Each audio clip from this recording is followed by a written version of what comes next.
어머니! 아버지 돌아가신 지 얼마나 됐다고 이러십니까? 끝내 참지 못하고 소리를 내질렀던 그날, 어머니는 아무 말 없이 정장 소매만 꽉 움켜쥐고 계셨습니다. 평생 화장품 냄새 한 번 풍기지 않던 분이 그날은 유난히 낯선 향을 남기고 있었고 제 눈을 피한 채 황급히 봉투를 감추셨습니다. 그 봉투 안에 제 인생을 송두리째 뒤흔들 진실이 들어 있었을 줄은 분노에 눈이 멀어 있던 저는 상상조차 하지 못했습니다. 이바구 시작 전에 구독과 좋아요 부탁드리며 끝까지 함께 해주세요. 모든 의심의 시작은 정확히 한 달 전 아버지의 첫 제사 때부터였습니다. 아버지가 가신 지 꼬박 1년. 향냄새가 채 가시지도 않은 집안에는 정막만이 감돌았습니다. 어머니는 제사상을 치우면서도 내내 눈물바람이셨습니다. 마른 북어포처럼 바싹 야윈 어머니의 등을 보며 저는 맹세했습니다. 평생 고생만 시킨 아버지 목까지 내가 어머니를 업고 살아야겠다. 그런데 그 맹세가 무색해지는 데는 보름도 걸리지 않았습니다. 그날은 제가 평소보다 일찍 퇴근한 날이었습니다. 현관문을 여는데 익숙한 된장찌개 냄새 대신 묘하게 달큰하고 낯선 향기가 코를 찔렀습니다. 저렴한 분 냄새 혹은 싸구려 향수 냄새였습니다. 어머니, 저 왔어요. 안방 문을 열려던 저는 그 자리에서 굳어버리고 말았습니다. 경대 앞에 앉은 어머니, 평생 몸빼 바지나 늘어진 티셔츠만 입던 분이 난생 처음 보는 고운 옥색 정장을 입고 거울을 보고 계셨습니다. 입술에는 붉은 루즈가 어색하게 발라져 있었습니다. 심장이 덜컥 내려앉는 기분이었습니다. 아들이 온 줄도 모르고 거울 속 자신을 보며 수줍게 웃는 어머니의 얼굴. 그것은 자식을 위해 희생하던 어머니의 얼굴이 아니었습니다. 사랑에 빠진 여자의 얼굴이었습니다. 엄마. 제 인기척에 어머니는 소스라치게 놀라며 급히 루즈를 손등으로 닦아내셨습니다. 마치 죄를 짓다 들킨 사람처럼 당황한 기색이 역력했습니다. 아, 아들 왔냐? 밥은? 밥 먹어야지. 그 옷, 뭐예요? 어디 가시게요? 아니다. 그냥 동네 친구가 입어보라고 줘서 얼른 갈아입으마. 어머니는 허둥지둥 옷장을 열어 정장을 깊숙이 밀어 넣으셨습니다. 하지만 저는 보았습니다. 옷장 구석, 신문지로 꼼꼼히 싸둔 빳빳한 쇼핑백을요. 친구에게 받은 헌옷이 아니었습니다. 어머니가 직접 사온 새 옷이 분명했습니다. 그날 밤 저는 잠을 이룰 수 없었습니다. 아버지 사진을 보며 혼자 소주잔을 기울였습니다. 설마 아니겠지. 외로우셔서 그러시겠지. 꽃구경이라도 가고 싶으신 거겠지. 애써 마음을 눌렀지만 의심이라는 놈은 한번 싹을 틔우니 걷잡을 수 없이 자라났습니다. 며칠 뒤 새벽이었습니다. 목이 말라 거실로 나왔다가 베란다 쪽에서 들려오는 소곤거리는 소리에 발걸음을 멈췄습니다. 어머니였습니다. 불 꺼진 베란다 구석에 쪼그리고 앉아 누군가와 통화를 하고 계셨습니다. 그래, 안다. 나도 마음이 급하다. 수화기 너머의 목소리는 들리지 않았지만 어머니의 목소리는 평소 저와 대화할 때와는 전혀 달랐습니다. 물기 어린 듯 애절하면서도 어딘가 들뜬 목소리. 돈은 내가 어떻게든 해볼 테니까 걱정 말아라. 돈? 제 귀를 의심했습니다. 평생 콩나물값 100원도 아끼시던 분이 누구에게 돈을 해준다는 말입니까? 그리고 이어진 결정적인 한마디가 제 가슴에 비수를 꽂았습니다. 우리 애한텐 절대 비밀로 해줘야 한다. 알았지? 걔 알면 난리 난다. 심장이 터질 듯이 뛰었습니다. 손에 든 물컵이 달달 떨렸습니다. 우리의 바로 저를 말하는 것이었습니다. 저한테 숨겨야 할 비밀이라면 답은 하나밖에 없지 않습니까? 남자가 생긴 겁니다. 그것도 돈을 요구하는 남자가.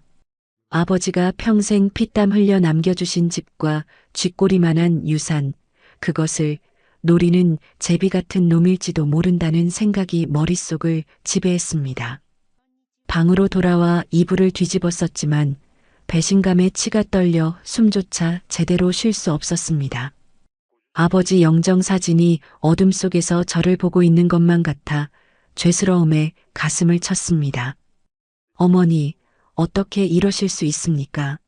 아버지가 눈도 못 감고 구천을 떠돌고 계실 텐데. 그날 이후 집안 공기는 살얼음판처럼 변했습니다. 저는 말수가 줄었고 어머니는 제 눈치를 보며 밖으로 도는 시간이 늘어났습니다. 어머니가 외출할 때마다 저는 핑계를 대고 집에 전화를 걸어보거나 베란다에서 어머니가 사라지는 방향을 하염없이 지켜봤습니다. 그리고 오늘 아침이었습니다. 어머니는 또다시 그 옥색 정장을 꺼내 입으셨습니다. 이번에는 아예 머리까지 미용실에서 드라이를 하고 오셨더군요. 나 오늘 좀 늦을 거다. 저녁 챙겨 먹어라. 어머니는 제 눈도 마주치지 않고 신발을 신으셨습니다. 그 손에는 평소 시장 갈 때 들던 장바구니가 아니라 장롱 깊숙한 곳에 있던 가죽 핸드백이 들려 있었습니다. 핸드백 틈으로 삐져나온 두툼한 흰 봉투가 제 눈에 들어왔습니다. 직감했습니다. 저게 바로 그 돈이구나. 어디 가시는데요? 제 목소리가 낮게 깔렸습니다. 그냥 경로당 친구들이랑 바람 좀 쐬러. 거짓말.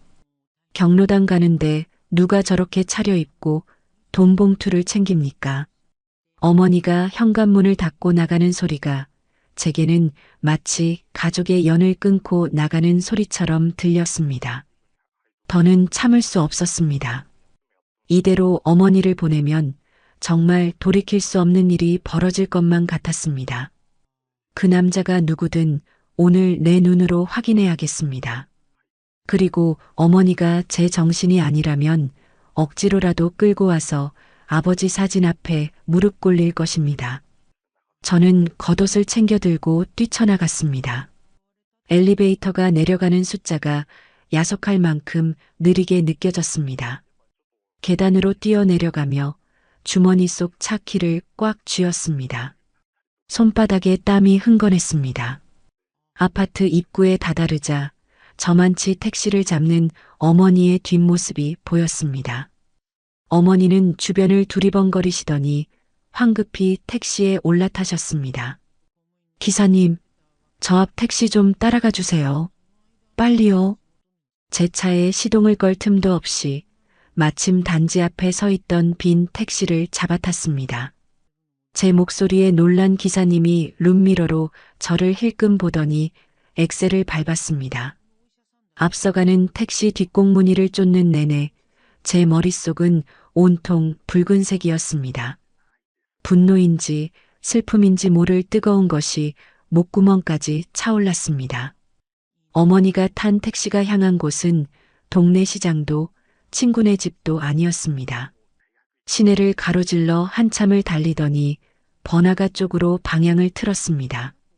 설마 정말 호텔 같은 데라도 들어가는 건가? 상상만으로도 피가 거꾸로 솟는 것 같았습니다. 그런데 택시가 멈춘 곳은 예상 밖의 장소였습니다. 시내 한복판에 있는 대학병원 앞이었습니다. 병원? 순간 머릿속이 복잡해졌습니다. 어디가 편찮으신 건가? 아니면 그 남자가 입원이라도 했나? 별의별 생각이 꼬리를 물었지만 택시에서 내린 어머니의 행동은 아픈 사람의 보호자 같지 않았습니다. 마치 누군가를 몰래 만나러 온 사람처럼 옷매무새를 다듬고 주위를 살피며 병원 본관이 아닌 별관 쪽으로 발걸음을 옮기셨습니다. 저는 택시비를 던지듯 내고 기둥 뒤에 숨어 어머니의 뒤를 밟았습니다. 어머니의 옥색 정장이 병원의 흰 벽과 대비되어 유난히 눈에 띄었습니다. 그 뒷모습이 왜 그렇게 낯설고 또 처연해 보이던지요. 하지만 그 처연함조차 저에게는 가증스러운 연기로 보였습니다. 손에 꽉 쥔 핸드백, 그 안에 돈 봉투, 그것이 향하는 곳에 분명 제 가정을 파탄낼 진실이 기다리고 있을 테니까요. 병원 냄새는 언제 맡아도 역합니다. 소독약 냄새와 섞인 그 비릿한 공기는 사람을 불안하게 만듭니다. 하지만 그날 제 코를 찌른 것은 소독약 냄새가 아니었습니다. 그것은 내 어머니에게서 풍기는 지독한 배신의 냄새였습니다. 회전문이 돌고 어머니의 옥색 정장 자락이 병원 로비의 인파 속으로 섞여 들어갔습니다. 저도 덩달아 몸을 숨기며 회전문을 밀고 들어갔습니다. 심장이 귓가에서 쿵쿵거리는 소리가 너무 커서 지나가는 간호사들이 제 소리를 들을까 겁이 날 정도였습니다. 대체 여기가 어디라고 온 거야? 종합병원 로비는 시장통처럼 북적였습니다. 접수 대기 번호를 기다리는 사람들, 휠체어를 미는 보호자들, 링거대를 끌고 다니는 환자들. 그 수많은 사람들 사이에서 어머니는 마치 다른 세상 사람처럼 보였습니다. 허름한 몸빼 바지에 헝클어진 머리로 아버지를 간병하던 그 옛날의 어머니가 아니었습니다. 꼿꼿하게 허리를 펴고 핸드백을 소중하게 쥐고 누군가를 찾듯 두리번거리는 저 여자는 제가 모르는 낯선 여자였습니다. 어머니는 엘리베이터 쪽으로 향했습니다. 사람들이 우르르 몰려타는 통에 저도 하마터면 놓칠 뻔했습니다. 닫히는 문틈 사이로 층수 버튼을 누르는 어머니의 손이 보였습니다. 9층? 암센터와 호스피스 병동이 있는 층이었습니다. 9층? 설마 그놈이 암이라도 걸린 건가? 순간 머릿속에서 퍼즐이 맞춰지는 것 같아 소름이 돋았습니다. 돈이 필요하다고 했었죠. 우리 애한테는 비밀로 해달라고 했었죠. 그래요. 그 남자가 아픈 겁니다. 죽을 병에 걸린 내연남을 살리겠다고 아버지가 남긴 돈을 싸들고 온 겁니다. 그 생각이 들자 다리에 힘이 풀리기는커녕 오히려 뻣뻣하게 굳어버렸습니다. 저는 엘리베이터를 기다릴 수 없어 비상계단으로 뛰었습니다. 한 층, 두 층, 계단을 오를 때마다 숨이 턱 끝까지 차올랐지만 멈출 수 없었습니다. 오히려 이 숨가쁨이 저를 더 독하게 만들었습니다. 계단을 오르며 저는 3년 전 아버지의 마지막 모습을 떠올렸습니다. 아버지가 폐암 말기 판정을 받았을 때 어머니가 하셨던 말이 생생합니다. 여보, 우리 형편의 대학병원은 무리예요. 그냥 동네 큰 병원으로 가요. 돈이 무서워서 병원비가 무서워서 벌벌 떨던 분이었습니다.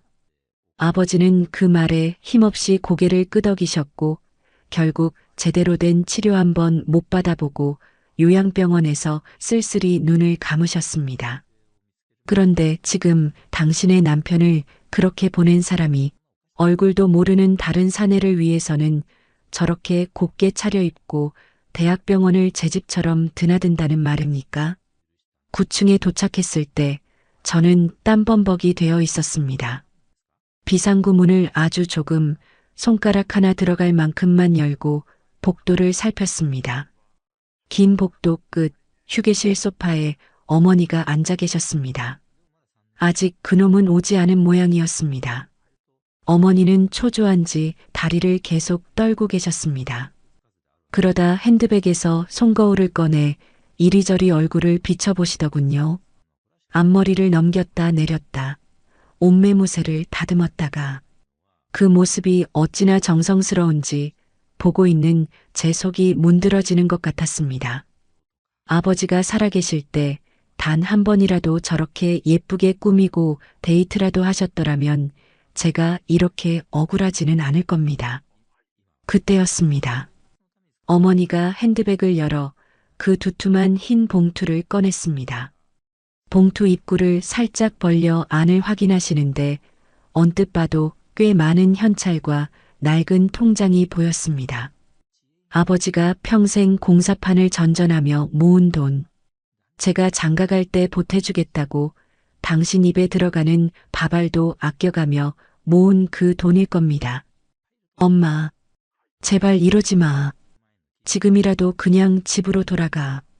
저는 마음속으로 수없이 빌었습니다. 지금이라도 어머니가 마음을 돌려 엘리베이터를 탄다면 저는 모른 척 해드릴 수도 있었습니다. 오늘의 외출은 없던 일로 하고 다시 예전의 그 억척스럽고 착한 어머니로 돌아와만 준다면. 하지만 제 바람은 산산조각이 났습니다. 엘리베이터가 띵하고 도착하는 소리가 들렸고 문이 열리자 어머니가 벌떡 자리에서 일어났습니다. 어머니의 얼굴에 화색이 돌았습니다. 마치 10년 만에 만난 정인이라도 보는 듯 눈가에 물기마저 어리는 것 같았습니다. 엘리베이터에서 내린 사람은 중년의 남성이었습니다. 멀끔한 양복 차림에 중절모까지 쓴 모습이 꽤나 점잖은 신사처럼 보였습니다. 하지만 제 눈에는 그저 늙은 제비 아니면 사기꾼으로밖에 보이지 않았습니다. 왔어요? 어머니가 그 남자에게 다가가 고개를 숙였습니다. 그 공손한 태도, 그리고 그 남자가 어머니의 어깨를 툭툭 치며 위로하듯 건네는 손길. 그것은 하루 이틀 알고 지낸 사이가 아니라는 증거였습니다. 제가 모르는 시간 동안 두 사람은 얼마나 많은 미래를 즐겼을까요? 아버지가 병상에 누워 계실 때도, 아니면 아버지가 돌아가시자마자 남자가 주위를 두리번거리더니 어머니를 데리고 복도 구석, 사람들의 눈이 잘 닿지 않는 비상구 쪽으로 이끌었습니다. 바로 제가 숨어 있는 그 비상구 쪽으로 말입니다. 저는 황급히 위층으로 이어지는 계단참으로 몸을 숨겼습니다. 철문 하나를 사이에 두고 어머니와 그 남자의 목소리가 들려왔습니다. 봉투를 다시 가져오셨습니까? 남자의 목소리는 낮고 묵직했습니다. 제 예상이 맞았습니다. 첫 마디부터 돈 이야기라니. 네, 여기요. 어머니의 떨리는 목소리. 그리고 부스럭거리는 봉투 소리. 그 소리가 제 고막을 찢는 것 같았습니다. 피가 거꾸로 솟는다는 말이 무슨 뜻인지 저는 그 순간 뼈저리게 느꼈습니다. 제 손은 이미 차가운 철제 난간을 부서져라 움켜쥐고 있었습니다. 이성이 끊어지는 소리가 귓가에 윙윙거렸습니다. 더 이상은 참을 수 없었습니다. 저 돈이 넘어가면 끝입니다. 아버지의 피땀이, 어머니의 정절이, 우리 가족의 명예가 저 낯선 남자의 주머니로 들어가는 꼴을 저는 두고 볼 수 없었습니다. 용서 못해. 절대로 용서 못해. 저는 숨을 크게 들이마셨습니다. 그리고 닫혀있던 비상구 문을 있는 힘껏 발로 걷어찼습니다. 쾅! 육중한 철문이 벽에 부딪히며 천둥 같은 소리를 냈습니다. 복도 구석에서 은밀한 거래를 하던 두 사람의 시선이 동시에 저에게 꽂혔습니다. 어머니의 눈이 휘둥그레졌고 남자는 당황한 듯 봉투를 쥔 손을 뒤로 감췄습니다. 그 비겁한 행동이 제 분노에 기름을 부었습니다. 당신들, 지금 뭐 하는 짓이야? 짐승의 울음 같은 제 목소리가 병원 복도를 찢어 놓았습니다. 지나가던 사람들의 발걸음이 일제히 멈췄고 웅성거리는 소리가 환청처럼 귓전을 때렸습니다. 하지만 제 눈에는 오직 두 사람만 보였습니다. 사색이 된 어머니와 봉투를 뒤로 감추며 당황한 기색이 역력한 그 중년 남자. 아, 아들아. 내가 여길 어떻게 해. 어머니는 귀신이라도 본 사람처럼 파랗게 질려 한 걸음 뒷걸음질을 쳤습니다. 그 곱게 차려입은 옥색 정장 위로 제 시선이 꽂힐 때마다 저는 구역질이 날 것 같았습니다.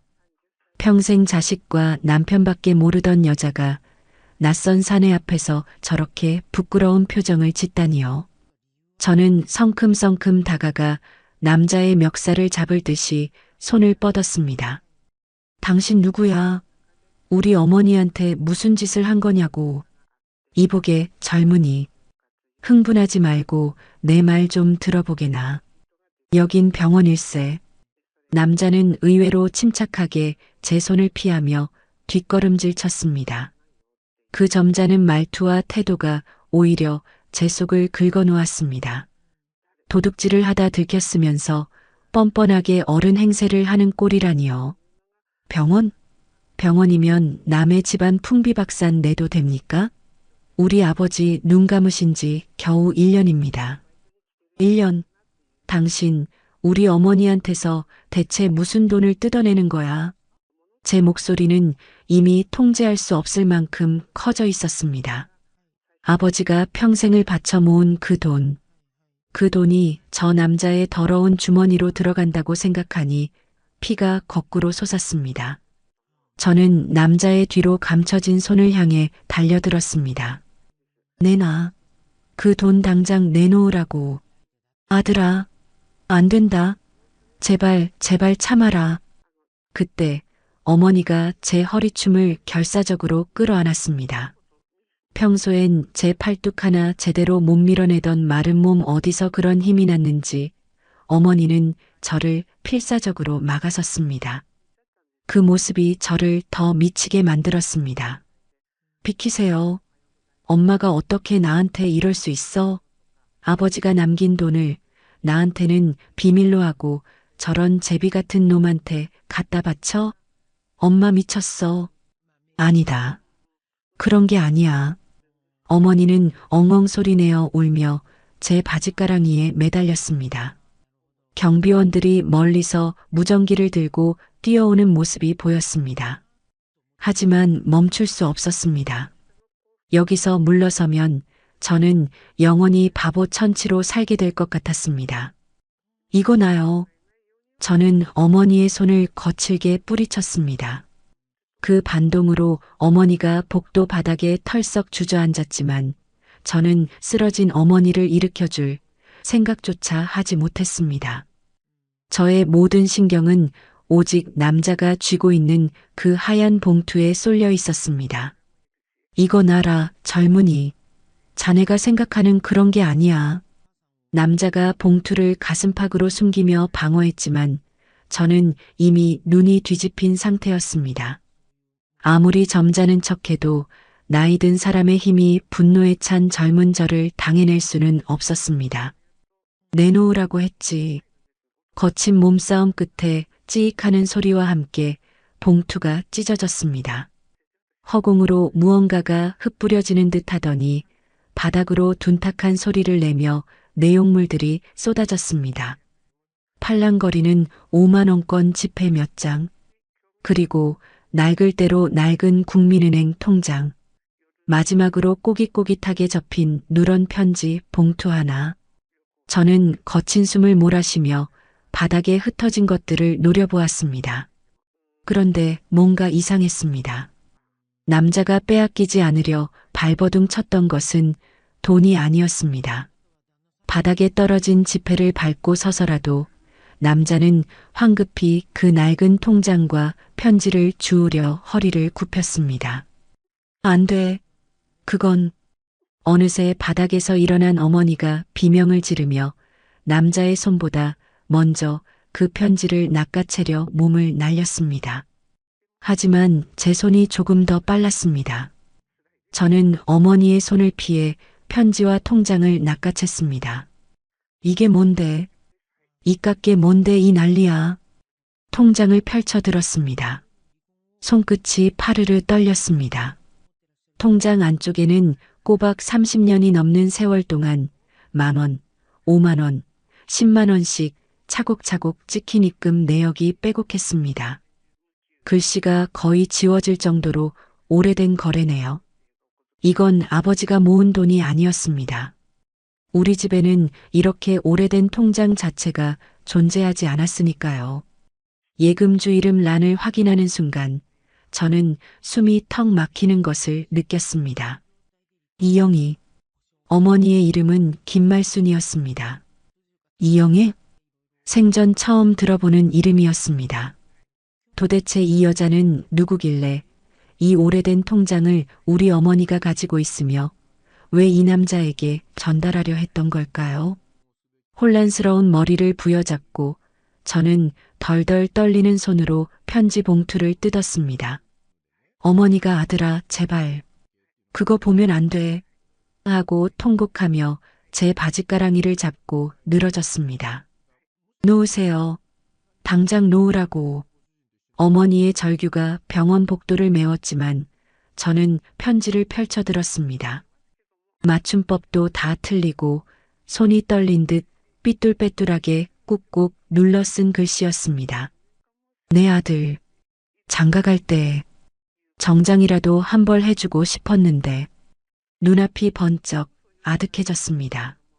내 아들, 장가갈 때 저는 이미 3년 전에 결혼을 한 몸이었습니다. 그리고 우리 집의 외아들은 저 하나뿐이었습니다. 그런데 이 편지의 주인공은 누구를 향해 아들이라고 부르고 있는 겁니까? 저는 눈을 부릅뜨고 다음 문장을 읽어내렸습니다. 말순 언니, 염치 없지만 우리의 얼굴 한 번만 보게 해주오. 죽기 전에 꼭 한 번만. 말순 언니, 그것은 제 어머니의 이름이었습니다. 그리고 우리의. 그 순간 거친 숨을 고르며 서 있던 중년 남자가 무겁게 입을 열었습니다. 아까의 당황한 기색은 사라지고 무언가를 단단히 체념한 듯한 슬프고도 단호한 눈빛이었습니다. 자네가 오해할 만하네. 남자의 한마디가 병원의 소란스러움을 일순간 정지시키는 것 같았습니다. 그의 목소리는 너무나 고요해서 오히려 폭풍 전야처럼 두려웠습니다. 저 안에 자네를 낳아주신 분이 있네. 남자의 손끝이 가리키는 곳. 방금 전 남자가 열고 나온 903호 병실 문. 그 굳게 닫힌 문틈 사이로 옅은 기침소리가 새어나오고 있었습니다. 무슨 말도 안 되는 소리를. 내 목소리는 형편없이 떨리고 있었습니다. 내 앞에는 옥색 정장을 입고 바닥에 엎드려 짐승처럼 우는 엄마가 있고 그 옆에는 처음 보는 점잖은 남자가 서 있습니다. 엄마, 저 남자가 지금 무슨 헛소리를 하는 거야? 나는 바닥에 주저앉은 어머니의 어깨를 미친 듯이 흔들었습니다. 제발 아니라고, 저놈이 돈을 뜯어내려고 수작을 부리는 거라고 말해주기를 바랐습니다. 하지만 어머니는 내 눈을 피한 채 그저 두 손으로 얼굴을 감싸쥐고 오열할 뿐이었습니다. 내가 미안하다 아들아. 다 내 죄다. 그 한마디에 억지로 버티고 있던 내 세상의 기둥 하나가 우지끈 부러져 내렸습니다. 자네 어머니를 탓하지 말게. 남자가 무거운 한숨을 내쉬며 바닥에 떨어진 편지와 통장을 주워들었습니다. 그의 손끝은 아주 미세하게 떨리고 있었습니다. 나는 저 안에 누워있는 사람의 오랍이 되는 사람일세. 자네한테는 외삼촌이 되는 셈이지. 외삼촌? 평생 친척 하나 없이 아버지와 어머니 그리고 나. 세 식구가 세상의 전부인 줄 알고 살아온 내게 갑자기 외삼촌이라니요. 저기 903호. 영희가 자네를 낳은 사람일세. 내 누이 동생이지. 그의 시선이 가리키는 곳. 조금 열린 903호 병실 문틈으로 새어나오는 희미한 불빛이 마치 저승으로 가는 길잡이 불빛처럼 서늘하게 느껴졌습니다. 나는 귀신에 홀린 사람처럼 비틀거리며 그 문을 향해 걸어갔습니다. 어머니가 아들아 안 돼. 아직은 안 돼. 하며 내 바짓가랑이를 잡았지만 나는 그 손을 뿌리쳤습니다. 덜컥 병실 문을 밀어젖혔을 때 코를 찌르는 강렬한 약품 냄새와 피비린내 비슷한 것이 훅 끼쳐왔습니다. 6인실 병실의 가장 구석 자리, 커튼이 반쯤 처진 침대 위에 사람이 있었습니다. 아니, 사람의 형상을 한 뼈대라고 해야 맞을 겁니다. 산소호흡기를 입에 물고 가쁜 숨을 몰아쉬는 여자. 머리카락은 다 빠져 하얀 비닐을 쓰고 있었고 뺨은 움푹 파여 해골 같았습니다. 그녀의 앙상한 팔에는 굵은 주삿바늘이 여러 개 꽂혀 있었습니다. 누구? 그녀가 다친 눈꺼풀을 힘겹게 들어올리며 중얼거렸습니다. 그 목소리는 바스러지는 낙엽 소리 같았습니다. 나는 그 자리에 못 박힌 듯 서서 그녀의 얼굴을 멍하니 내려다보았습니다. 나와 닮은 구석이라고는 그 푹 꺼진 눈매 어딘가에 남아있는 희미한 흔적뿐이었습니다. 영희야. 내 뒤를 따라 들어온 남자가 침대 곁으로 다가가 그녀의 앙상한 손을 잡았습니다. 오빠, 말순 언니는? 언니 만났어? 돈 줬어? 산소호흡기 너머로 새어나오는 목소리는 헐떡임에 가까웠습니다. 그녀의 초점 없는 눈동자가 허공을 헤매다 문가에 선 나를 발견하고는 멈칫했습니다. 누구? 그 순간 내 뒤에서 숨죽여 울고 있던 어머니가 병실로 뛰어들어왔습니다. 어머니는 침대 앞 바닥에 털썩 주저앉아 그녀의 마른 손을 쥐고 통곡했습니다. 영희야, 영희야, 내가 미안하다. 우리 아들이 여길 와버렸어. 어머니의 오열에 병상에 누운 여자의 눈동자가 크게 흔들렸습니다. 그녀의 시선이 내 얼굴에 가닿았습니다. 믿을 수 없다는 듯 혹은 두려운 듯 그녀의 마른 입술이 달달 떨렸습니다. 아들, 우리 아기. 그녀의 눈에서 굵은 눈물방울이 관자놀이를 타고 베개로 굴러떨어졌습니다. 나는 한 걸음 뒷걸음질을 쳤습니다. 도망치고 싶었습니다. 이 끔찍한 연극 무대에서 빠져나가 내 익숙한 집으로, 내 진짜 어머니의 품으로 돌아가고 싶었습니다. 설명해. 당장 설명해. 나는 남자를 향해 소리쳤습니다.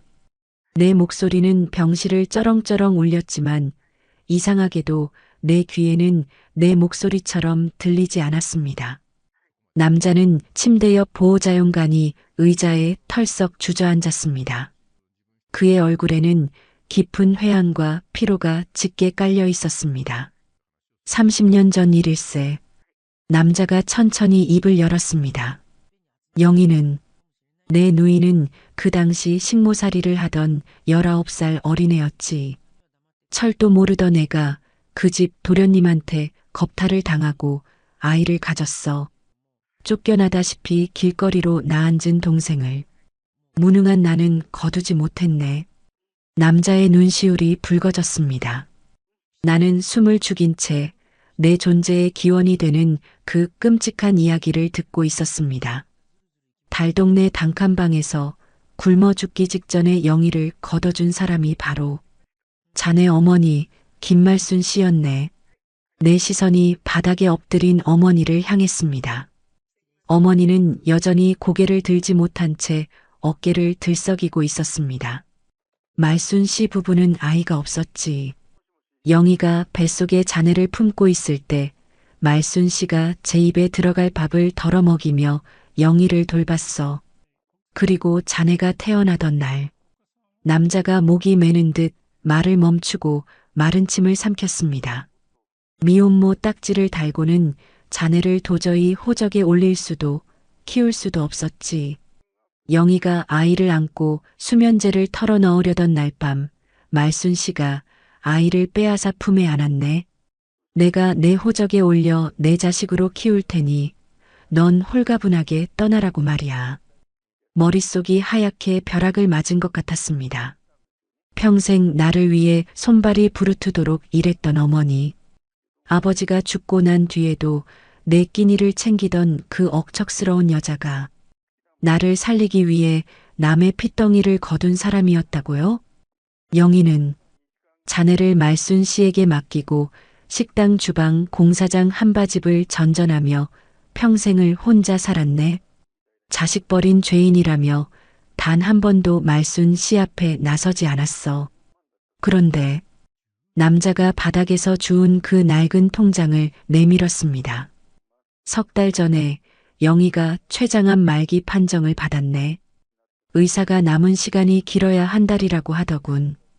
췌장암 말기. 그 단어가 내 심장을 후벼 팠습니다. 죽기 전에, 눈 감기 전에 자기 배 아파 낳은 자식 얼굴 한 번만, 멀리서라도 한 번만 보게 해달라고. 영희가 나한테 처음으로 울면서 매달리더군. 그래서 내가 말순 씨를 찾아갔네. 나는 멍하니 그 낡은 통장을 받아들었습니다. 손끝에 닿은 서늘한 감촉이 소름 끼쳤습니다. 이 돈은 남자의 목소리가 갈라졌습니다. 영희가 평생 식당 바닥 닦아가며 모은 돈일세. 자네 장가갈 때 보태주려고 그 아픈 몸으로 병원 한 번 안 가고 모은 6천만 원. 그걸 말순 씨한테 전해주고 멀리서 자네 얼굴 한 번만 보게 해달라고 부탁하려던 참이었네. 통장 속에 적힌 5만 원, 10만 원의 흔적들. 그것은 그냥 숫자가 아니었습니다. 내 앞에 저 앙상한 여자가 평생을 바쳐 짜낸 피와 땀, 그리고 자식을 향한 지독한 그리움의 무게였습니다. 그리고 어머니, 내게 남자가 생겨 돈을 갖다 바친다고 오해했던 어머니는 친모의 마지막 소원을 들어주기 위해 나에게서 이 끔찍한 진실을 숨기기 위해 그렇게 노심초사했던 것입니다. 우리 애한테는 절대 비밀로 해줘야 한다. 알았지? 걔 알면 난리 난다. 베란다에서 엿들었던 어머니의 통화 내용이 머릿속에서 메아리 쳤습니다. 그것은 외도를 숨기려는 속삭임이 아니라 자식이 상처받을까 두려워 안절부절 못하는 어미의 처절한 호소였습니다. 내가 미행을 결심했던 그 곱게 차려입은 옥색 정장과 화장. 그것은 병든 친모 앞에서 내가 이렇게 아이를 잘 키웠으니 걱정 말고 가라고 보여주기 위한 길러준 어미의 가슴 시린 예의였습니다. 아, 내 입에서 짐승이 앓는 소리 같은 신음이 새어나왔습니다. 다리에 힘이 풀려 그 자리에 털썩 주저앉았습니다. 내가 무슨 짓을 한 거지? 평생 나를 거두어 키워준 양어머니를 의심하고 모욕했습니다. 그리고 죽어가는 친어머니 앞에서 그 핏빛 같은 돈 봉투를 바닥에 내동댕이 쳤습니다. 미안하다. 침대 위에서 힘겨운 목소리가 들렸습니다. 친어머니가 나를 향해 앙상한 손을 뻗고 있었습니다. 우리 아기, 잘 컸네. 말순 언니가 훌륭하게 잘 키워줬네. 그녀의 눈에서 흐른 눈물이 베개를 흥건하게 적셨습니다. 나는 바닥에 주저앉은 채 그 뻗어온 손을 잡지도 내치지도 못한 채 덜덜 떨고만 있었습니다. 내 옆에서 어머니는 내 바짓단을 꽉 움켜쥔 채 차마 내 눈을 보지 못하고 통곡하고 있었습니다. 낳아준 어미의 가쁜 숨소리와 길러준 어미의 오열. 그 두 거대한 모정의 틈바구니에서 나는 속절없이 무너져 내리고 있었습니다. 나는 비상계단을 미친 듯이 뛰어내려와 병원 밖으로 도망쳤습니다. 찬바람이 뺨을 때렸지만 얼굴은 불덩이처럼 뜨거웠습니다. 머릿속은 거대한 벌집을 쑤셔놓은 듯 윙윙거렸습니다. 미안하다. 우리 아기, 잘 컸네. 산소호흡기 너머로 바스러지듯 들려오던 그 목소리가 귓가에 맴돌아 길거리에 선 채 구역질을 덜컥덜컥 해댔습니다. 지나가는 사람들이 미친놈 보듯 나를 쳐다봤지만 상관없었습니다. 나는 정말로 미쳐버린 것 같았으니까요. 30년 전 19 미혼모. 내 자식으로 호적에 올릴 테니 넌 떠나라. 췌장암 말기, 남은 시간 한 달. 외삼촌이라는 남자의 말들이 날카로운 파편이 되어 심장을 난도질했습니다. 도대체 내 삶은 어디서부터 거짓이고 어디까지가 진짜란 말입니까? 나를 안고 젖을 물리며 키워준 사람, 열병에 걸렸을 때 밤새 업고 뛰었던 사람, 내 등록금을 대느라 파출부 일로 손가락 마디가 굵어진 사람, 그 김말순이라는 여자가 내 친어머니가 아니라고요? 어떻게 집까지 걸어왔는지 기억나지 않습니다. 현관문을 열자 익숙한 된장 냄새, 낡은 장판 냄새가 훅 끼쳐왔습니다. 텅 빈 거실에는 정정만이 무겁게 가라앉아 있었습니다. 아버지의 영정 사진이 오늘따라 나를 무섭게 노려보는 것 같았습니다. 나는 신발도 벗지 않은 채 홀리듯 어머니의 안방으로 들어갔습니다. 어제까지만 해도 더러운 불륜의 현장이라며 혐오스럽게 쳐다봤던 그 방. 경대 위에는 어머니가 서툴게 바르다 만 붉은 루즈가 뒹굴고 있었습니다. 나는 그 싸구려 화장품을 집어들었습니다. 손끝이 파르르 떨렸습니다. 어머니가 제 정신이 아니라면 억지로라도 끌고 와서 아버지 사진 앞에 무릎 꿇릴 것입니다. 불과 몇 시간 전 내가 품었던 그 끔찍한 오해가 비수가 되어 내 가슴을 찔렀습니다.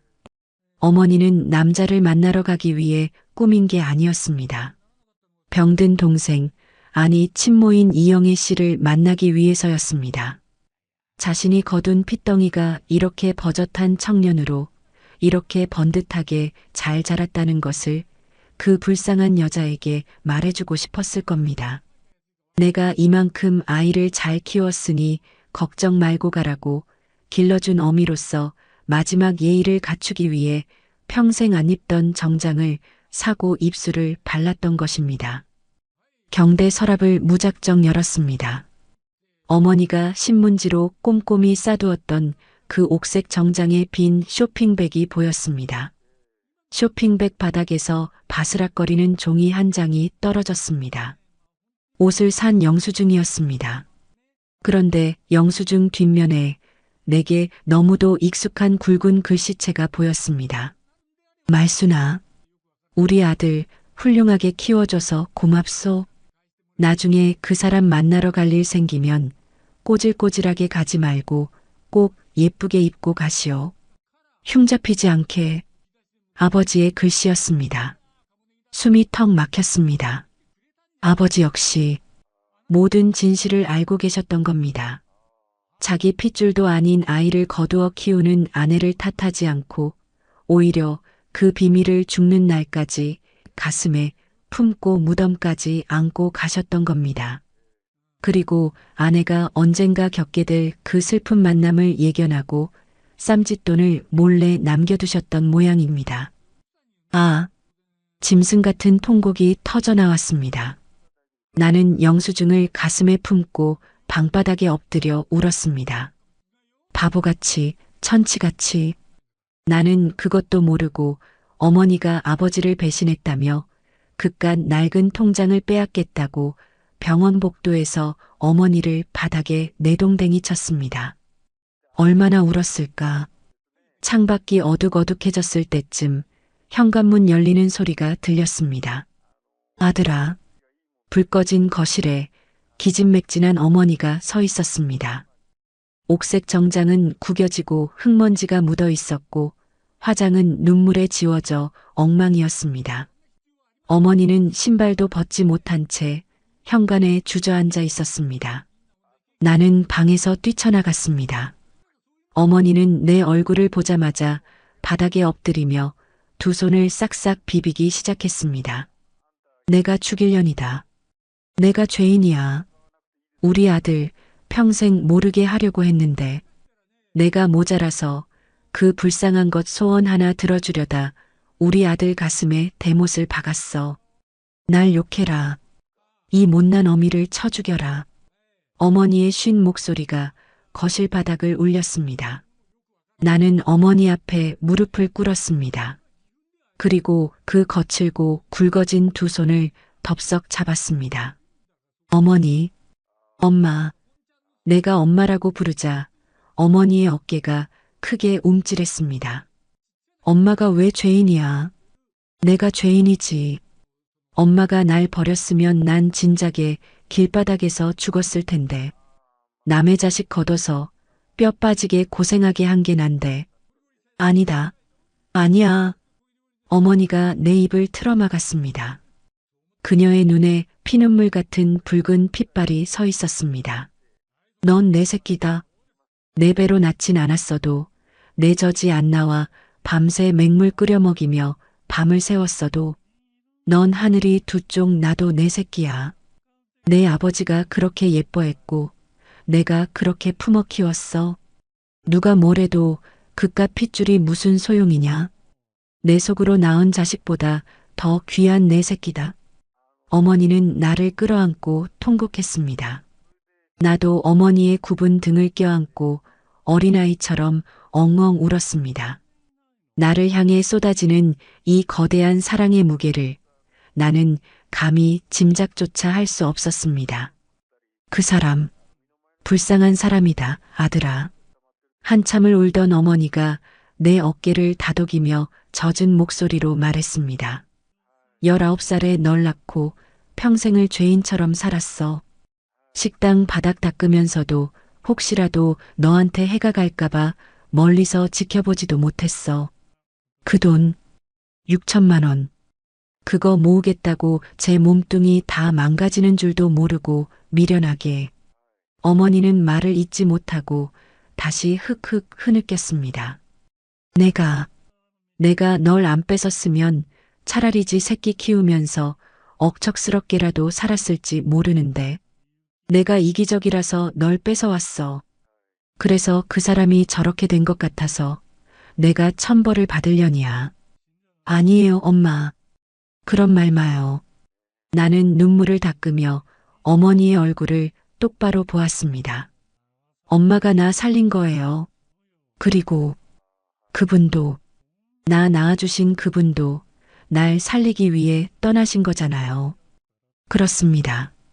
친어머니는 나에게 짐이 되지 않기 위해 평생을 숨어 살았고, 길러준 어머니는 내게 완벽한 세상을 만들어주기 위해 평생을 헌신했습니다.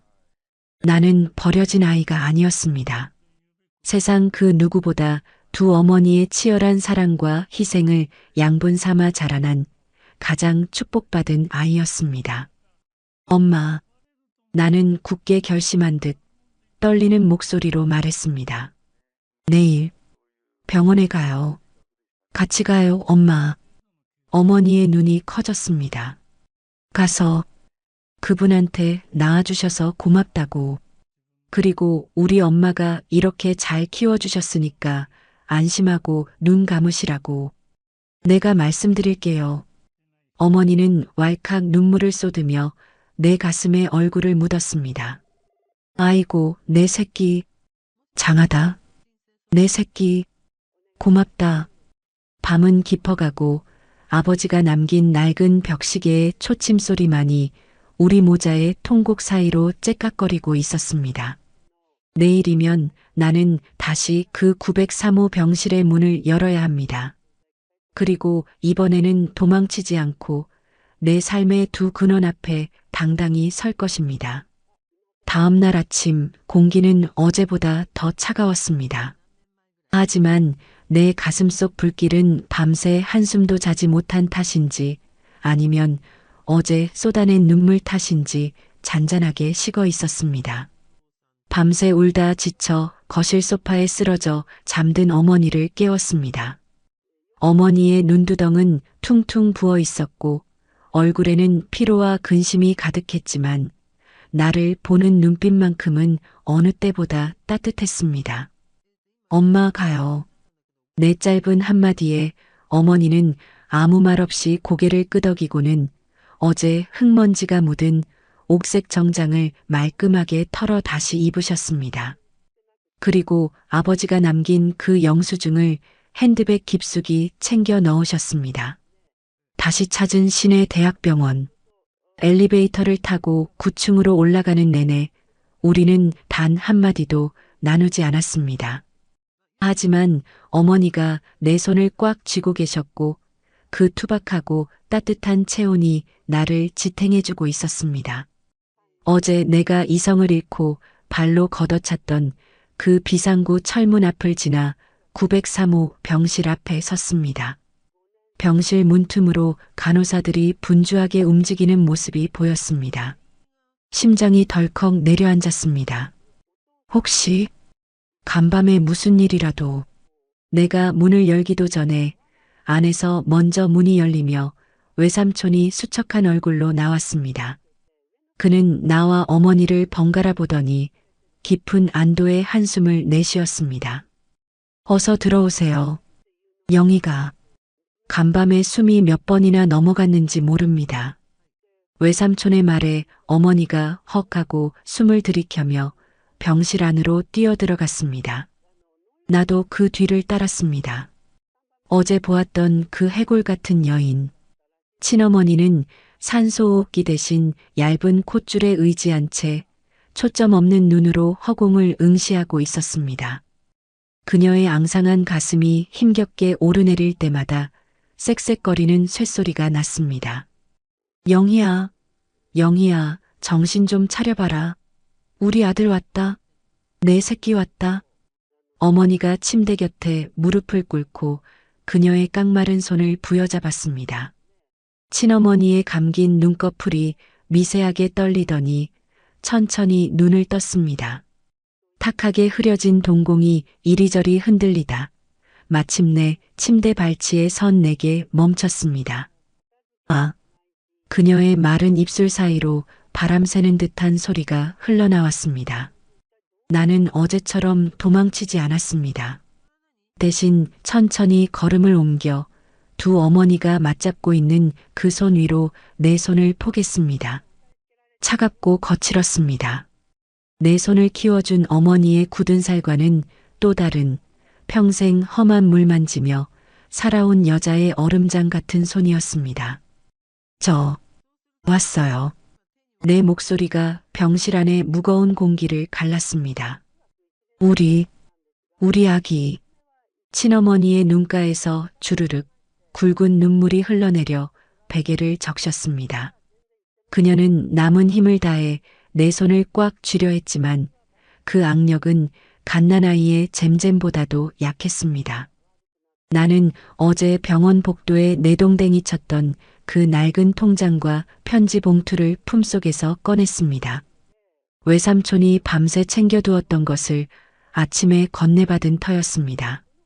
나는 그 낡은 통장을 친어머니의 손에 꼭 쥐어주었습니다. 이거 받으세요. 내 말에 친어머니가 고개를 저었습니다. 아니야. 그건 내 거야. 우리 아기. 장가갈 때 보태주려고. 엄마가, 이 못난 애미가. 그녀의 가쁜 숨소리에 섞인 그 애미라는 단어가 내 가슴의 둑을 무너뜨렸습니다. 알아요. 알아요, 어머니. 내가 처음으로 내뱉은 그 단어. 어머니. 나를 낳아준 여자, 이영희. 그녀의 두 눈이 화들짝 커지더니 짐승의 앓는 소리 같은 오열을 터뜨렸습니다. 아이고, 내 새끼. 하늘이시여, 이제 죽어도 여한이 없습니다. 그녀는 내 손에 쥐인 통장을 더듬더듬 매만졌습니다. 그 통장, 그냥 모은 거 아니다. 그녀의 목소리가 끊어질 듯 이어졌습니다. 외삼촌이 곁에서 조용히 거들었습니다. 영희가, 자네 유치원 들어갈 때, 초등학교 입학할 때, 중학교, 고등학교 졸업할 때, 멀리서 교문 밖에서 지켜보면서 그날 일당을 다 털어넣은 돈일세. 자네 생일날 자네가 상 받았다는 소문 들은 날. 그렇게 30년을 하루같이 모은 돈이야. 망치로 뒤통수를 얻어맞은 것 같았습니다. 나는 통장을 다시 펼쳐보았습니다. 1995년 3월 2일. 입금 5만 원. 초등학교 입학하던 날. 2001년 2월 14일. 입금 10만 원. 중학교 졸업식 날. 2006년 11월 16일. 입금 10만 원. 수능 치던 날. 숫자 옆에 흐릿하게 찍힌 날짜들. 그것은 그냥 돈이 아니었습니다. 자식을 버린 죄책감에 차마 나서지도 못하고 먼 발치에서 내 인생의 궤적을 훔쳐보며 남몰래 삼켜야 했던 어미의 피눈물이었습니다. 엄마, 엄마. 나는 친어머니의 마른 가슴에 얼굴을 묻고 짐승처럼 울부짖었습니다. 왜 그렇게 바보같이 살았어요? 한 번이라도 안아보지. 한 번이라도 손잡아보지. 그깟 호적이 뭐라고, 그깟 미혼모 딱지가 뭐라고 평생을 그렇게 식당 바닥에서 늙어갔어요. 내 절규의 친어머니는 뼈만 남은 손으로 내 머리를 쓰다듬었습니다. 그 손길은 깃털처럼 가벼웠지만 내 영혼의 가장 깊은 곳까지 닿는 듯 했습니다. 안 돼. 우리 아기 때 묻으면 안 돼. 훌륭한 말순 언니 밑에서 반듯하게 커야지. 그래야 우리 아기가 무시 안 당해. 그녀의 쇳소리 섞인 목소리에 곁에 있던 양모가 바닥에 엎드려 통곡했습니다. 영희야, 내가 죄인이다. 내가 식당 바닥에서 남의 밥그릇 닦을 때 나는 내 새끼 안고 따뜻한 밥 먹었어. 내가 천벌을 받으려니야. 차라리 나를 욕해라, 영희야. 양모의 절절한 참회에 친모는 힘겹게 고개를 저으며 양모의 손을 맞잡았습니다. 언니, 아니야. 언니가 내 생명의 은인이야. 우리 아기, 이렇게 장성한 사내로 키워줘서 정말 고마워. 두 어머니, 한 사람은 피를 나누어 준 죄로 평생을 숨어 살았고 다른 한 사람은 남의 피를 거둔 죄로 평생을 노심초사하며 희생했습니다. 이 좁고 서늘한 903호 병실 안에서 30년간 엉켜있던 두 여자의 지독한 운명의 매듭이 비로소 풀리고 있었습니다. 나는 고개를 들어 두 어머니의 손을 내 큰 손으로 겹쳐쥐었습니다. 두 분 다 제 어머니예요. 나를 낳아주신 어머니, 나를 길러주신 어머니. 내 말에 친어머니의 입가에 희미한 미소가 번졌습니다. 마치 평생 짊어졌던 무거운 십자가를 내려놓은 듯한 한없이 평온하고 아름다운 얼굴이었습니다. 이제 됐어. 그녀가 허공을 향해 조용히 중얼거렸습니다. 우리 아기 냄새 맡았고 손도 잡아봤고 어미 소리도 들었으니 이제 정말 가벼운 마음으로 갈 수 있겠어. 그 순간 친어머니의 눈이 스르르 감기며 호흡이 거칠어졌습니다. 심박수를 알리는 기계음이 불규칙하게 요동치기 시작했습니다. 영희야, 눈 떠봐, 영희야. 외삼촌이 기겁하며 의사를 부르러 뛰쳐나갔고 양모는 사색이 되어 친모의 몸을 흔들었습니다. 선생님, 의사 선생님.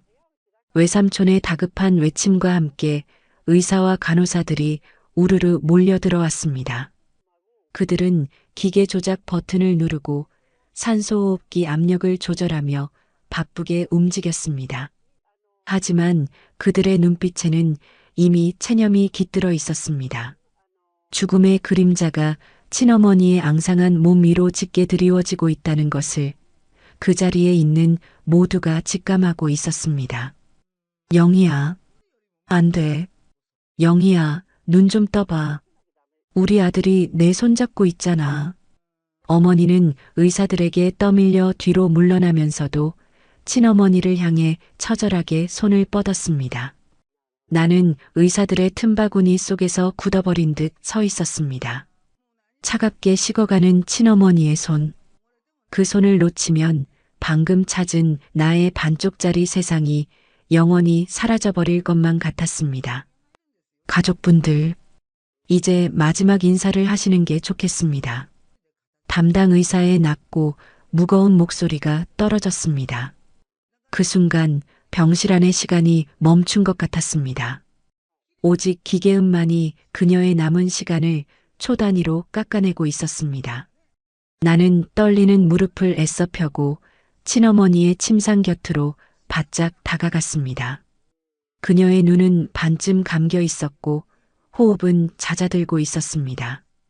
더 이상 내 목소리가 들리지 않을지도 모른다는 두려움이 엄습했습니다. 안 돼. 이대로 보낼 순 없어. 나는 주머니 속에서 어제 병원 복도에서 찢어졌던 그 낡은 편지 봉투를 꺼냈습니다.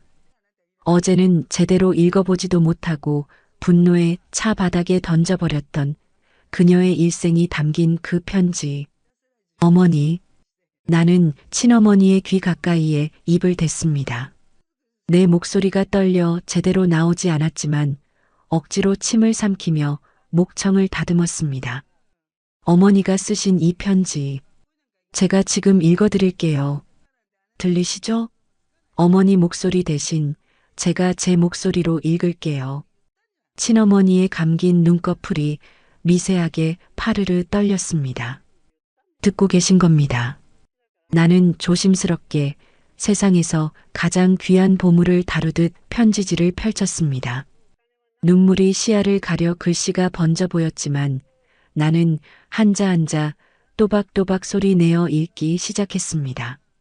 내 아들, 장가갈 때 정장이라도 한 벌 해주고 싶었는데 어미가 못나서 평생 식당 바닥이나 닦다 보니 줄 게 이것밖에 없구나. 내 목소리가 병실의 정적을 갈랐습니다.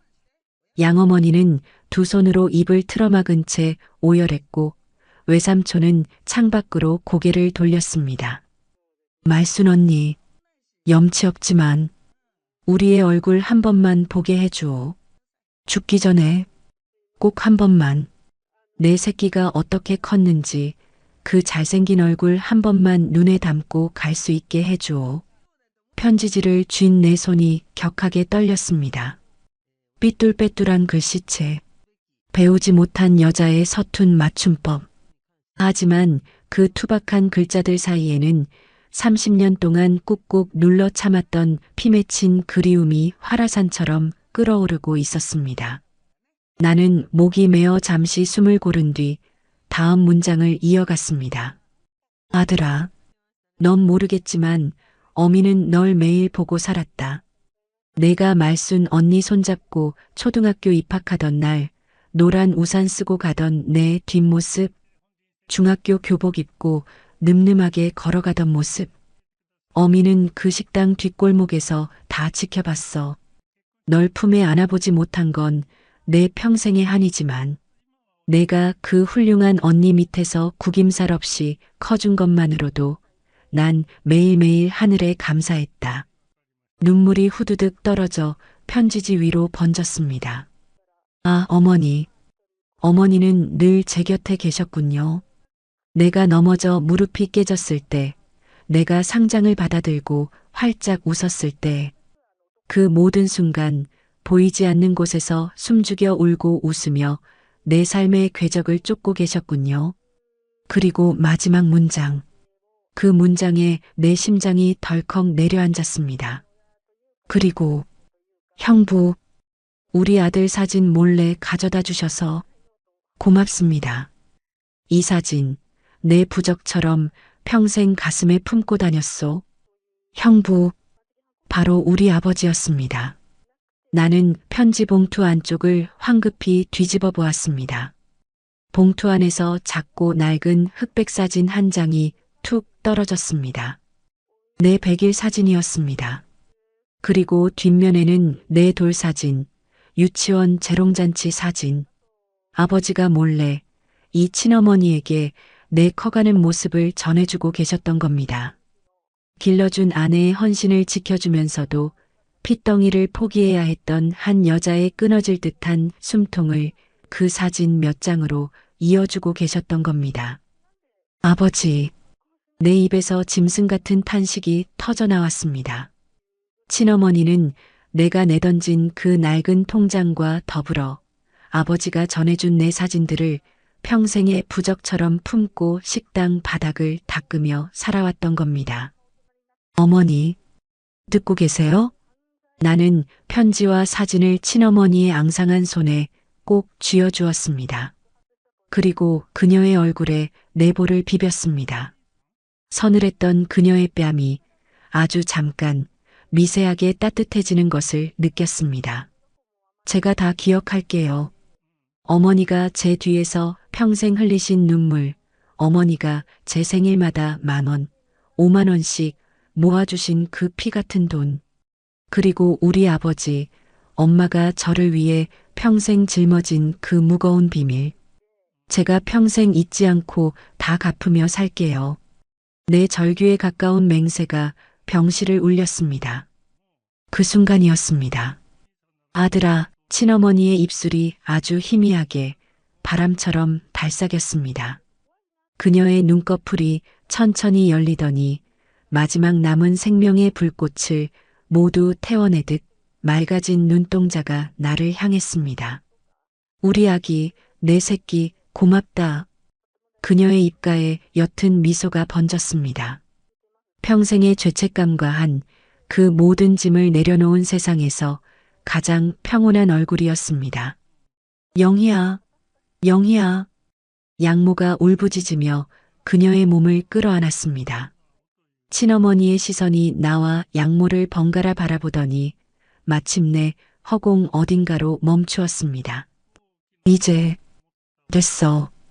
그녀의 고개가 힘없이 옆으로 툭 떨어졌습니다. 그리고 삐. 기계의 단조로운 긴 파열음이 그녀의 마지막을 선언했습니다. 어머니, 안 돼. 어머니. 나는 그녀의 차가워진 손을 움켜쥐고 목 놓아 울었습니다. 나를 낳아준 여자, 내 존재의 시작. 그녀를 만난 지 불과 이틀. 그녀의 진심을 알게 된 지 불과 하루. 신은 내게 너무나도 짧은 시간만을 허락하고 그녀를 거두어 가셨습니다. 병실 바닥에 엎드린 어머니도 짐승처럼 오열하며 내 어깨를 끌어안았습니다. 나도 어머니를 꽉 끌어안았습니다. 두 사람의 뜨거운 눈물이 섞여 흘렀습니다. 엄마, 이제 우리 둘밖에 없어요. 내가 엄마 지킬게요. 돌아가신 어머니 목까지, 우리 아버지 목까지. 내가 평생 엄마 없고 살게요. 나는 양모의 젖은 등을 쓸어내리며 다짐하고 또 다짐했습니다. 나를 낳아준 친어머니의 거룩한 죽음 앞에서 나를 길러준 어머니와의 지독한 사랑의 매듭은 오히려 더 단단해지고 있었습니다. 검은 상복의 무게는 생각보다 무거웠습니다. 아버지를 보낸 지 겨우 1년 만에 저는 다시 상주의 완장을 차고 향냄새 가득한 빈소에 앉아 있습니다. 영정 사진 속의 여인, 수척하고 앙상했던 병상의 얼굴 대신 외삼촌이 찾아온 20살 무렵의 앳된 이영애 씨가 서글프게 웃고 있었습니다. 저를 낳기 전 세상의 모진 풍파를 겪기 전에 그 눈부신 청춘, 그 어여쁜 소녀가 평생 식당 바닥에서 허리를 숙이며 늙어가는 동안 저는 참으로 따뜻하고 안전한 요람 속에서 자랐습니다.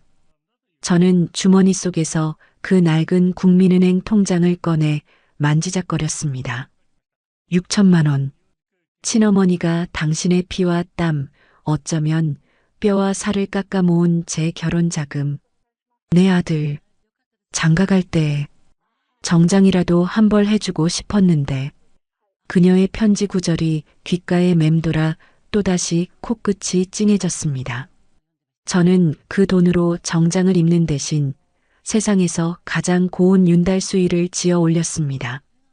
평생 남들이 입다 버린 헌옷, 주방 기름때에 절은 싸구려 작업복만 입으셨을 뿐 마지막 가시는 길만큼은 거친 삼배가 아니라 최고급 명주실로 짠 부드럽고 따뜻한 옷을 입혀드리고 싶었습니다. 어머니, 이 옷 입고 저승에선 춥지 않게 예쁜 모습으로 날아다니세요. 제가 수의를 관에 덮어드리며 속삭였을 때 곁에 서 있던 외삼촌의 어깨가 크게 들썩였습니다. 빈소는 조문객 하나 없이 쓸쓸했습니다. 평생 숨어 지낸 분이니 찾아올 인연이 있을 리 만무했죠. 하지만 텅 빈 빈소를 꽉 채운 것은 제 옆에 꿇어앉아 밤낮으로 향을 피우는 길러준 어머니 김말순 여사의 오열이었습니다. 어머니는 사흘 내내 물 한 모금 넘기지 못하고 영정 앞에서 절을 했습니다. 이따금 혼잣말처럼 그러나 영정 속 동생에게 닿기를 바라는 간절한 목소리로 중얼거리셨습니다. 영희야, 춥진 않니? 배는 안 고프니? 평생 남의 밥상만 차려줬는데 내 잿밥 하나 챙겨줄 사람 없게 만들어서 이 언니가 미안하다. 어머니의 굵은 손가락이 향을 집어 올릴 때마다 그 손마디에 박힌 고단한 세월이 보였습니다. 친어머니가 식당 바닥을 닦는 동안 이 손은 남의 집 안방을 닦으며 저를 키워냈습니다. 두 여자의 인생은 완전히 다른 길을 걸은 듯 했지만 결국 저라는 한 생명을 살리기 위해 똑같이 부서지고 닳아 없어진 기구한 여정이었습니다. 엄마, 그만하세요. 이제 편히 가셨을 거예요. 엄마가 이렇게 우시면 저분도 발걸음이 무거워 못 가세요. 제가 어머니의 등을 감싸 안고 일으켜 세웠을 때 어머니는 퉁퉁 부은 눈으로 저를 올려다보았습니다. 아들아, 내가 나를 원망해도 할 말이 없다. 내가 널 안 뺏었으면 차라리 둘이 지지고 볶고라도 살지 않았을까? 내가 욕심을 부려서. 무슨 소리예요, 엄마? 저는 어머니의 두 손을 꽉 쥐었습니다. 어머니의 손은 제 손보다 거칠었지만 그 어떤 비단보다 따뜻했습니다. 엄마가 제 세상을 만들어주셨잖아요. 그리고 저분도 저를 버린 게 아니라 엄마한테 저를 맡기고 평생 지켜주신 거예요. 두 분 다 저한테는 은인이고 구원이에요. 그러니까 엄마 제발 자책하지 마세요. 그게 저분을 가장 슬프게 하는 일이에요. 제 말에 어머니는 제 가슴팍에 얼굴을 묻고 소리 없이 흐느꼈습니다.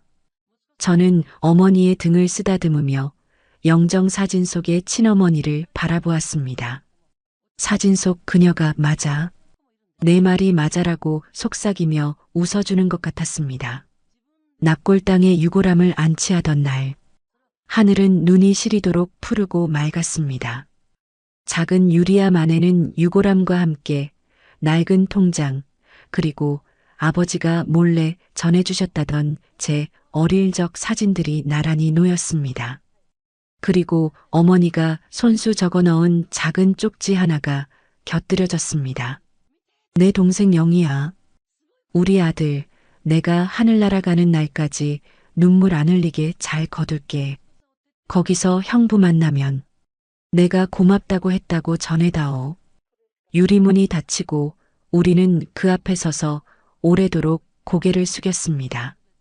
외삼촌은 제 어깨를 두어 번 툭툭 두드려주고는 붉어진 눈시울로 뒤돌아섰습니다. 자네는 정말 축복받은 사람일세. 두 어미의 목숨 같은 사랑을 받았으니 그의 뒷모습이 멀어지는 것을 보며 저는 마음속 깊이 다짐했습니다. 내 남은 인생은 이 거대한 두 사랑의 빚을 갚아나가는 여정이 될 것이라고. 시간은 흘러 다시 평범한 일상이 찾아왔습니다. 하지만 제 세상은 그날 이후로 완전히 달라졌습니다. 퇴근 후 현관문을 열 때면 더 이상 의심의 눈초리로 어머니의 옷차림을 살피지 않습니다. 대신 굽은 등으로 주방에서 찌개를 끓이시는 어머니의 뒷모습을 볼 때마다 가슴이 저릿해져 뒤에서 몰래 안아드리곤 합니다. 아이고 깜짝이야. 징그럽게 왜 이래. 다 큰 놈이. 왜요? 우리 엄마 내가 안아보겠다는데. 어머니는 겉으로는 타박하시면서도 얼굴에는 화사한 웃음꽃이 핍니다. 어머니의 방 화장대 위에는 더 이상 서툴게 바르던 붉은 루즈가 없습니다. 하지만 저는 가끔 퇴근길에 백화점에 들러 가장 좋은 영양크림을 사서 어머니 화장대 위에 슬쩍 올려놓습니다. 평생 저를 키우느라 거칠어진 그 피부를 이제는 제가 지켜드려야 하니까요. 가끔 밤에 잠이 오지 않을 때면 저는 지갑 속에 넣어둔 친어머니의 낡은 편지 조각을 꺼내봅니다.